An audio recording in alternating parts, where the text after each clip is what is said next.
Hello students. Upon how yoga heels पढ़ रहे थे, उसका एक पार्ट अपन ने पढ़ लिया है। उसमें 2 पैराग्राफ अपन ने पढ़े और तीसरा पैराग्राफ अपना चल रहा था। तो लास्ट हाउ योगा हील्स में अपन पढ़ रहे थे कि सिंपैथेटिक नर्वस सिस्टम क्या है। तो सिंपैथेटिक नर्वस सिस्टम ये पढ़ चुके हैं अपन, और साथ ही में अपन ये भी पढ़ चुके हैं कि स्ट्रेस लेने के क्या खतरे हैं। तो इतना अपन ने पढ़ लिया था। तो स्ट्रेस के जो खतरे थे, कहने का मतलब ये है कि अपन पढ़ रहे थे कि जो भी अपन फील करते हैं स्ट्रेस के रूप में, वो किसकी प्रोडक्ट है, किसकी उपज है, सिंपैथेटिक नर्वस सिस्टम की है। और ये सिंपैथेटिक नर्वस सिस्टम क्या है, इसको अपन किस नाम से बोल सकते हैं, फाइट और फ्लाइट रिस्पॉन्स के रूप में भी अपन कह सकते हैं। और ये फाइट और फ्लाइट रिस्पॉन्स क्या करता है, मतलब सिंपैथेटिक नर्वस सिस्टम का यानी कि काम क्या होता है, यानी कि उत्तेजित करने का काम होता है ये। तो कहने का मतलब ये क्या करता है, हमारी हार्ट रेट को सर्ज करता है, बढ़ाता है, कार्डिक आउटपुट को बढ़ाता है। ये अपन ने यानी इसके खतरे पढ़े। अब आगे देखिए कि इंटरनली, आंतरिक रूप से, द फाइट और फ्लाइट रिस्पॉन्स, कि आंतरिक रूप से ये जो फाइट और फ्लाइट प्रतिक्रिया है, ये क्या करता है, शट डाउन कर देता है, बंद कर देता है। किसको बंद कर देता है, अपना जो डाइजेशन है, अपना पाचन क्रिया है, एंड एलिमिनेशन। और एलिमिनेशन मतलब मल निष्कासन क्रिया है, इसको ये क्या कर देता है, फाइट और फ्लाइट रिस्पॉन्स से बंद कर देता है। और साथ में इट रिड्यूसेज, और ये फाइट और फ्लाइट जो रिस्पॉन्स है ये रिड्यूस कर देता है, कम कर देता है। किसको कम करता है, ब्लड फ्लो, यानी जो रक्त प्रवाह है किसकी ओर, टू द इंटरनल ऑर्गन्स, जो इंटरनल ऑर्गन की ओर जाने वाला जो रक्त प्रवाह है, इसको भी ये रिड्यूस कर देता है। तो ये अपन पढ़ रहे हैं फाइट और फ्लाइट रिस्पॉन्स, जिसका दूसरा नेम क्या है, सिंपैथेटिक नर्वस सिस्टम। अब अगला देखिए कि शॉर्ट टर्म, कम समय के लिए, कि ये जो फाइट और फ्लाइट रिस्पॉन्स है, जिसका यानी कि काम क्या होता है, यानी उत्तेजित करने का होता है, ये शॉर्ट टर्म के लिए दिस स्ट्रेस, ये जो स्ट्रेस है, ये जो स्ट्रेस रिएक्शन है, इज ए गुड थिंग। ये क्या है, एक अच्छी चीज है। थोड़े समय के लिए स्ट्रेस रिएक्शन क्या है, यानी फाइट और फ्लाइट अच्छा है।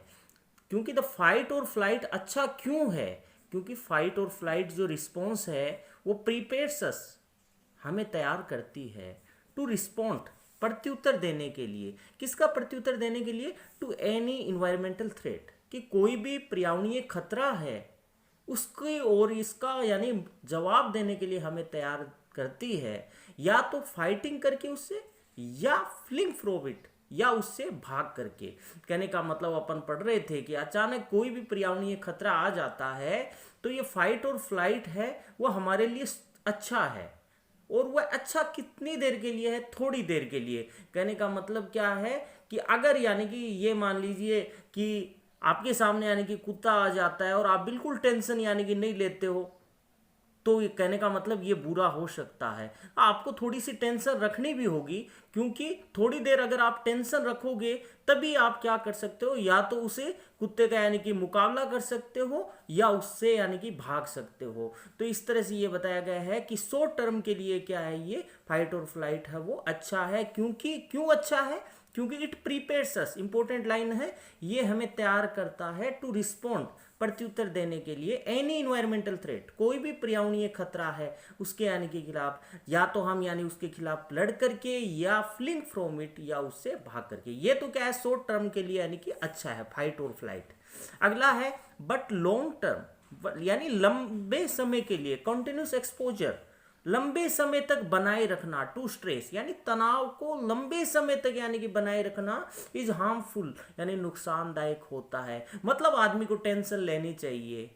अगर टेंशन अगर अपन नहीं लेंगे तो कहने का मतलब क्या है, अपन जो जैसा चाह रहे हैं वैसा यानी कि नहीं हो पाएगा। लेकिन टेंशन ज़्यादा ना हो, थोड़े समय के लिए यानी कि होनी चाहिए। क्योंकि और वह क्या बताता है, placing excess wear and tear, कि अगर अपन ज़्यादा समय तक तनाव में रहेंगे तो ये वियर एंड टीयर कर देता है। वियर एंड टीयर मतलब तोड़ फोड़ कर देता है on the body system, body system के अंदर, यानी कि हमारे बॉडी सिस्टम में ज़्यादा तनाव लेने के कारण ये वियर एंड टीयर कर देता है, और सेवियरली और बुरी तरह से लिमिटिंग, सीमित कर देता है बॉडीज नेचुरल मेंटेनेंस, यानी कि बॉडी का जो नेचुरल मेंटेनेंस है, बॉडी को नेचुरल रूप से बनाए रखना और जो हीलिंग एबिलिटीज है, स्वस्थ होने की क्षमता है, उसको बहुत ही कम कर देता है। तो अपना प्रश्न ये निकलेगा कि व्हाट इज द रिएक्शन, क्या रिएक्शन होता है ऑफ आवर बॉडी, हमारी बॉडी का, इन द फाइट और फ्लाइट रिस्पॉन्स, फाइट और फ्लाइट रिस्पॉन्स। तो अपन क्या लिखेंगे कि फॉर शॉर्ट टर्म के लिए क्या है, फाइट और फ्लाइट रिस्पॉन्स क्या है, अच्छा है। क्यों अच्छा है, तो अपन लिखेंगे ये क्या करता है, इट प्रिपेयर्स, ये प्रिपेयर्स अस, ये हमें तैयार करता है, किसके लिए तैयार करता है, टू रिस्पॉन्ड, प्रत्युत्तर देने के लिए, एनी एनवायरमेंटल थ्रेट, कोई भी पर्यावरणीय खतरा है उनका प्रत्युत्तर देने के लिए, कि या तो आप उससे फाइट करो या उससे फ्लिंग करो या भाग जाओ।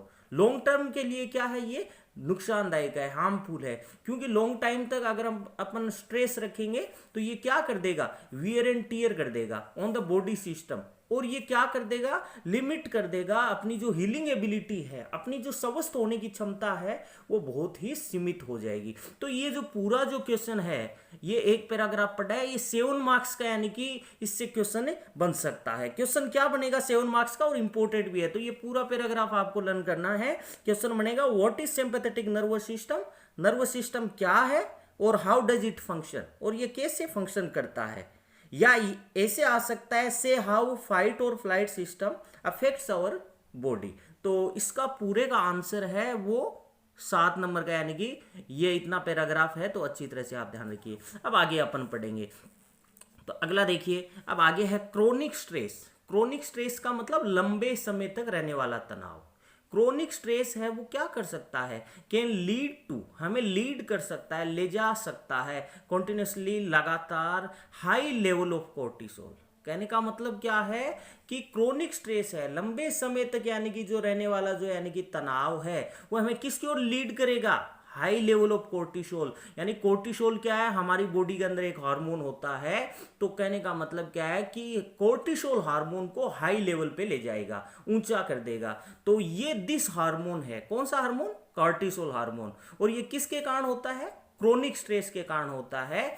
तो ये जो दिस हार्मोन है, at normal level, normal level पे ये क्या करता है, हेल्प्स, मदद करता है, टू मेंटेन, हमें मेंटेन रखने में, एन एक्टिव, सक्रिय यानी रखने में, हेल्थी बॉडी, स्वस्थ यानी शरीर के लिए, और साथ में इंक्लूडिंग रेगुलेशन, यानी कि रेगुलेशन के लिए, ऑफ किसका रेगुलेशन के लिए, मेटाबॉलिज्म के रेगुलेशन के लिए क्या है, नॉर्मल लेवल पे ये हार्मोन अच्छा है। तो अपना यानी कि क्वेश्चन ये बनेगा कि ये जो कोर्टिसोल जो हार्मोन है, why is cortisol good for our body, कि कोर्टिसोल है वो गुड क्यों है, why is cortisol hormone good for our body, कि कोर्टिसोल हार्मोन हमारी बॉडी के लिए अच्छा क्यों है। तो अपन लिखेंगे cortisol hormone is good for our body, क्योंकि ये क्या करता है, एट नॉर्मल लेवल, अगर कोर्टिसोल हार्मोन नॉर्मल लेवल पे रहेगा तो ये क्या करता है, ये इट हेल्प्स, ये मदद करता है, टू हेल्प,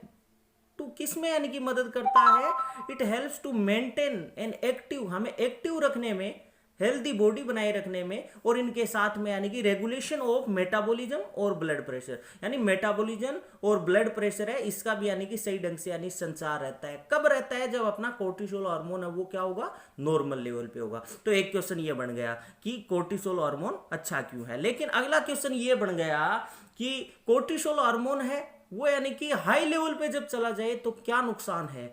तो but excessive amounts of cortisol, लेकिन एक्सेसिव जो अमाउंट्स ऑफ कोर्टिसोल है, बहुत ही अमाउंट में जो कोर्टिसोल जो हार्मोन है वो क्या कर सकता है, कैन सप्रेस, सप्रेस मतलब दबा सकता है, किसको दबा सकता है, the can suppress the immune system, हमारा जो इम्यून सिस्टम है, रोग प्रतिरोधक यानी जो क्षमता है उसको सप्रेस कर सकता है, एंड काज, और जिसके कारण क्या हो सकता है, स्लीप डिस्टर्बेंस, यानी स्लीप डिस्टर्बेंस आ सकती है, मतलब क्या है, नींद न आने का यानी कि कारण बन सकता है, एंड लॉस ऑफ एपेटाइट, और लॉस ऑफ एपेटाइट मतलब भूख यानी कि खो जाना, ये किसका यानी कि कारण है, हाई लेवल ऑफ कोर्टिसोल है। साथ में हाई लेवल्स ऑफ कोर्टिसोल है वो क्या करता है, कैन ऑल्सो, ये किसको इंक्रीज करता है, हमारी हार्ट रेट को इंक्रीज करता है, ब्लड प्रेशर को इंक्रीज करता है, और साथ में योर कोलेस्ट्रॉल और ट्राइग्लिसराइड लेवल को भी ये क्या करेगा, बढ़ाएगा। तो कोलेस्ट्रॉल और ट्राइग्लिसराइड ये दोनों क्या है, दोनों रिस्क फैक्टर है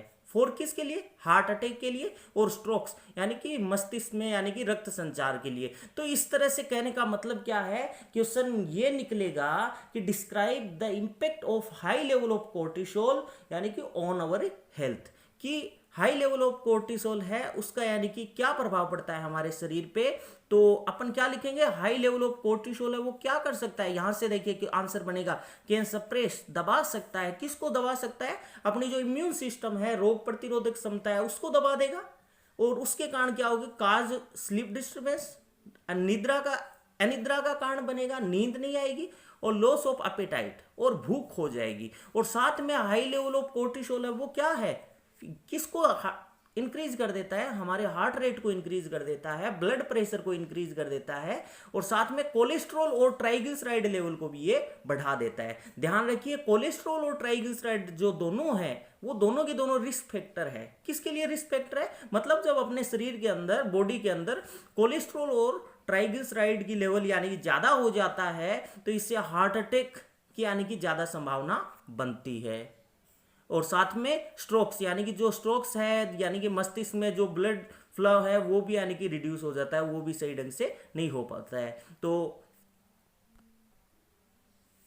और साथ में अपन देखिए पढ़ रहे हैं the bio products of cortisol act, यानी कि जो कोर्टिसोल का जो बायो प्रोडक्ट्स है, मतलब जो सहकार्य है वो क्या है, एक्ट एज सेडेटिव्स, यानी कि ये कोर्टिसोल है वो क्या करता है, यानी कि सेडेटिव का काम करता है, निद्रा कारक का काम करता है, विच कैन लीड टू, और ये जो सेडेटिव्स है ये हमें क्या कर सकता है, विच कैन लीड टू, हमें ले जा सकता है चेंज इन मूड, यानी कि हमारे मूड में बदलाव ला सकता है, और स्पेशली और मुख्यतः ये क्या कर सकता है, टू फीलिंग ऑफ डिप्रेशन, और हमें कैसा फील करा सकता है, हमें ये डिप्रेशन भी यानी कि फील करा सकता है। तो इस तरह से क्या है, तो अपने ये पढ़ा कि ये जो दूसरा पैराग्राफ है ये भी यानी बहुत इंपॉर्टेंट है। इसमें अपन ने पढ़ा क्रोनिक स्ट्रेस है, उसके क्या करता है, ये गुड है, क्रोनिक स्ट्रेस है वो किसकी ओर ले जाता है, यानी कि अपनों को लगातार बनाए रखना, यानी कि ये क्या करता है, हाई लेवल ऑफ कोर्टिसोल कर देता है। तो कहने का मतलब कोर्टिसोल जो हार्मोन है वो क्या है, वो अगर नॉर्मल लेवल पे रहे तब तो क्या है, अच्छा है, लेकिन यही कोर्टिसोल हार्मोन अगर क्या है, अगर हाई हो जाए तो क्या होता है, जिसके कारण हमारा यानी कोलेस्ट्रॉल यानी कि बढ़ सकता है, ट्राइग्लिसराइड बढ़ सकती है, और कोलेस्ट्रॉल और ट्राइग्लिसराइड दोनों क्या है, रिस्क फैक्टर है, जिसके कारण क्या आ सकता है, हार्ट अटैक आ सकता है। और नॉर्मल लेवल पे अच्छा है क्योंकि ये क्या करता है, ये हमारी बॉडी को यानी कि मेंटेन रखने में मदद करता है, एक्टिव रखने में मदद करता है, हेल्दी रखने में मदद करता है। तो इस तरह से अपन ने ये पढ़ा। तो कहने का मतलब क्या है, अब तक अपन ने पढ़ा ये स्ट्रेस से संबंधित, सिंपैथेटिक नर्वस सिस्टम क्या है, क्रोनिक स्ट्रेस क्या है, मतलब सिंपैथेटिक नर्वस सिस्टम हमें उत्तेजित करने को यानी कि काम करता है। अब देखिए, अब एनी टाइम अपना के अंदर ये कहने का मतलब ये है कि सिंपैथेटिक नर्वस सिस्टम एक्टिवेट रहा तो अपन जीवित नहीं रह पाएंगे, क्योंकि सिंपैथेटिक नर्वस सिस्टम जब क्या होता है, एक्टिवेट होता है तो हमारी हार्ट रेट बढ़ जाती है, हमें अच्छी तरह से क्या नहीं कर पाते हैं, श्वास नहीं ले पाते हैं, और हमारी बीपी है वो यानी कि बढ़ जाती है। ये सब कारण यानी कि इसके कारण होता है। तो क्या है, हमें क्या करना होता है, फॉर्चुनेटली कि जिस तरह से हमारे यानी कि अंदर क्या होता है, सिंपैथेटिक नर्वस सिस्टम होता है, ये क्या करता है, उसे उत्तेजित करना का काम होता है, और इसी उत्तेजित को कहने का मतलब शांत करने की भी एक क्रिया होती है, जिसको क्या बोलते हैं, पैरासिम्पैथेटिक नर्वस सिस्टम बोलते हैं। पर संवेदी तंत्रिका तंत्र, देखिए फॉर्चुनेटली कि भाग्यवश the body has a natural counter balance, कि बॉडी में क्या है, एक नेचुरल काउंटर बैलेंस भी है। कहने का मतलब प्रतिरोध से संतुलन बनाना, कि जो यानी सिंपैथेटिक नर्वस सिस्टम यानी कि जो हुआ उसके अंदर यानी कि संतुलन बनाने की भी यानी कि एक है। और किसका संतुलन बनाना, टू द फाइट और फ्लाइट रिस्पॉन्स। कहने का मतलब क्या है कि हमारे अंदर जब फाइट और फ्लाइट रिस्पॉन्स जो प्रतिक्रिया होती है उसमें संतुलन बनाने की भी क्या है, एक क्रिया है, जिसको कॉल्ड क्या कहा जाता है, पैरासिम्पैथेटिक नर्वस सिस्टम। यानी पैरासिम्पैथेटिक नर्वस सिस्टम जिसको बोल देते हैं परसंवेदी तंत्रिका तंत्र। कहने का मतलब सीधा सा ये है कि ये सिंपैथेटिक नर्वस सिस्टम का क्या हो जाता है, उल्टा हो जाता है। सिंपैथेटिक नर्वस सिस्टम सबको यानी कि उत्तेजित करता है, स्टिमुलेट करता है, और ये क्या करता है, शांत करने का काम करता है। और इस पैरासिम्पैथेटिक नर्वस सिस्टम को अपन दूसरा नाम क्या दे सकते हैं, रिलैक्सेशन रिस्पॉन्स भी कह सकते हैं, स्थिरीकरण प्रतिक्रिया भी दे सकते हैं। कहने का मतलब क्या है कि सिंपैथेटिक नर्वस सिस्टम यानी तेज होता है तो हम एकदम उत्तेजित हो जाते हैं, और पैरासिम्पैथेटिक नर्वस सिस्टम मतलब इसको शांत करने का यानी कि काम करता है। और इसको दूसरा नाम क्या कह सकते हैं, पैरासिम्पैथेटिक नर्वस सिस्टम को रिलैक्सेशन रिस्पॉन्स भी कह सकते हैं, स्थिरीकरण प्रतिक्रिया कह सकते हैं। मतलब आराम करो, कि जब भी आप सामना मिले, कोई समस्या आए आपके सामने, तो जस्ट जवाब न दे, पहले आप उसका यानी कि थोड़ा सा यानी कि आराम करें, और आराम करके रेस्ट करके आप क्या करो, आप उसका प्रतिक्रिया दो। तो इसको पैरासिम्पैथेटिक नर्वस सिस्टम को रिलैक्सेशन रिस्पॉन्स भी कहा जाता है।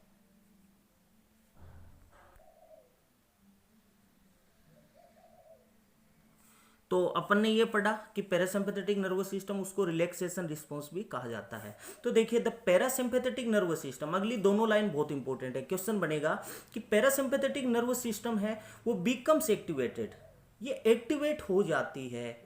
कब एक्टिवेट हो जाती है, तो यहां पे क्वेश्चन ये बनेगा कि हाउ कैन, कैसे पैरासिम्पैथेटिक नर्वस सिस्टम है उसे be activated, how can parasympathetic nervous system be activated, कि पैरासिम्पैथेटिक नर्वस सिस्टम को एक्टिवेट कैसे किया जा सकता है। कहने का मतलब क्या है, सिंपैथेटिक नर्वस सिस्टम अगर एक्टिवेट है तो हमें जरूरी क्या है कि जल्द से जल्द अपन क्या करें, अपने अंदर पैरासिम्पैथेटिक नर्वस सिस्टम को एक्टिवेट करें, क्योंकि सिंपैथेटिक के अंदर क्या होता है, सब कुछ उत्तेजित होता है, और पैरासिम्पैथेटिक के अंदर क्या होता है, ये शांत करने का काम करता है।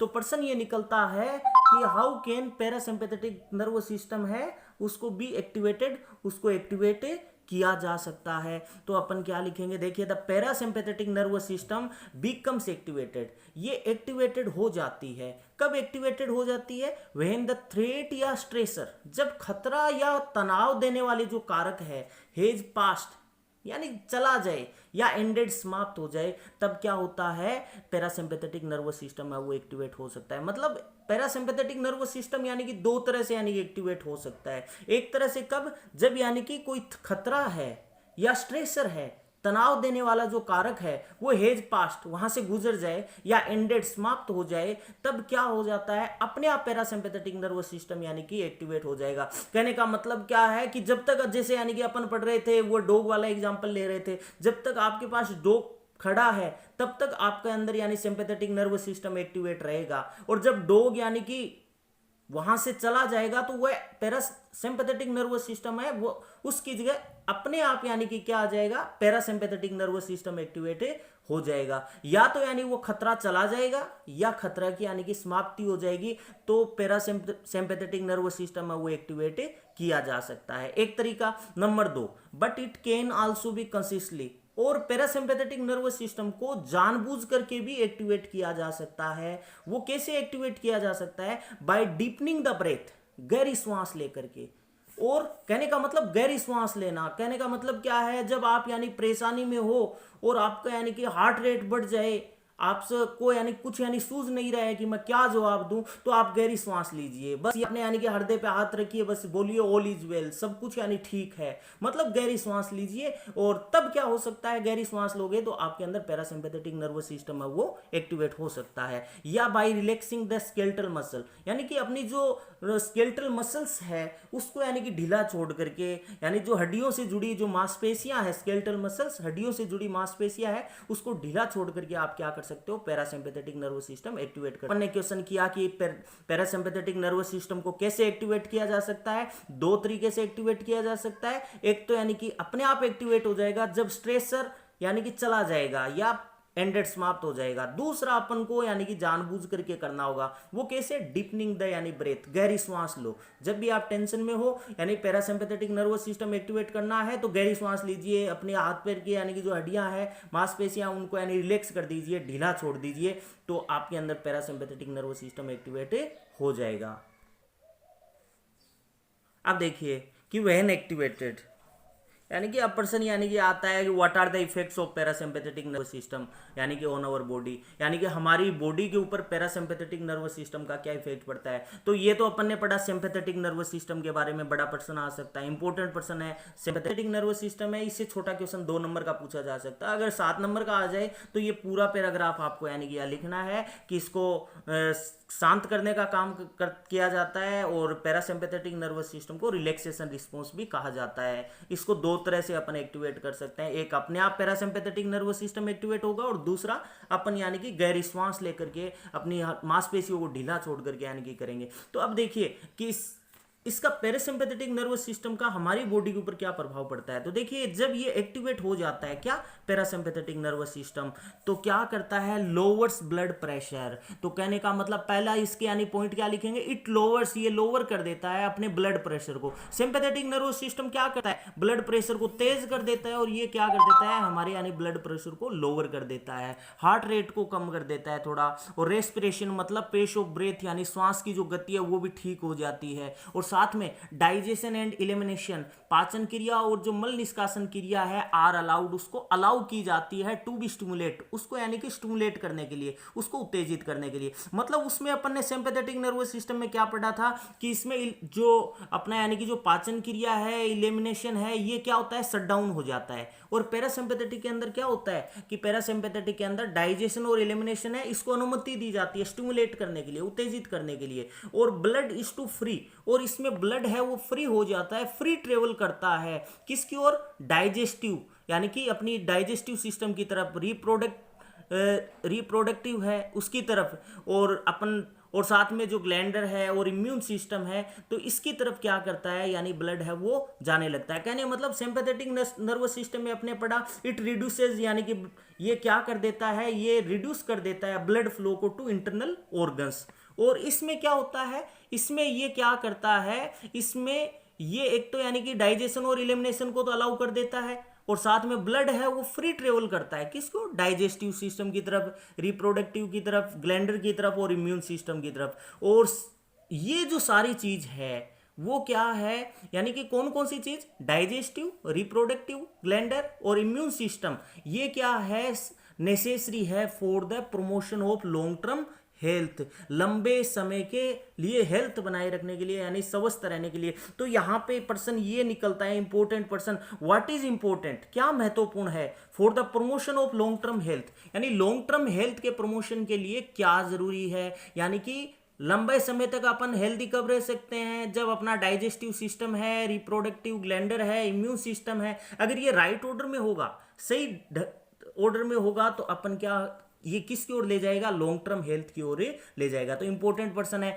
तो लॉन्ग टर्म हेल्थ के लिए क्या जरूरी है, लॉन्ग टर्म हेल्थ के लिए यानी कि हमारा डाइजेस्टिव सिस्टम है वो सही होना चाहिए, रिप्रोडक्टिव, ग्लैंडर और इम्यून सिस्टम ये राइट ऑर्डर में होना जरूरी है, किसके लिए, लॉन्ग टर्म हेल्थ के लिए। इंपॉर्टेंट क्वेश्चन है। अब अगला देखिए, द रिलैक्सेशन रिस्पॉन्स, यानी रिलैक्सेशन रिस्पॉन्स मतलब स्थिरीकरण प्रतिक्रिया, इसका यानी दूसरा नाम क्या है, parasympathetic nervous system is also known, इसको जाना जा सकता है किसके रूप में, रेस्ट एंड रिन्यू स्टेज के रूप में भी। यानी कि क्या है, जो पैरासिम्पैथेटिक नर्वस सिस्टम है इसको आप किस रूप में जान सकते हो, दूसरा नाम क्या है, एक तो नाम है रिलैक्सेशन रिस्पॉन्स, और रिलैक्सेशन रिस्पॉन्स इसको रेस्ट एंड रिन्यू स्टेज भी कह सकते हैं। मतलब आराम करो और तरोताजा हो जाइए। मतलब क्या है, जब भी आपके सामने कोई समस्या आए तुरंत यानी जवाब मत दीजिए, आप पहले थोड़ा यानी कि आराम कीजिए, और बाद में रिन्यू होकर के, फ्रेश होकर के आप उसका यानी जवाब दोगे, तो आप यानी कि बहुत अच्छी तरह से उसको यानी कि हैंडल यानी कि कर पाओगे। जैसे अपन क्या होता है कि अपने यानी कि 8 पीरियड का स्कूल होता है, 4 पीरियड बाद में यानी कि इंटरवल होता है,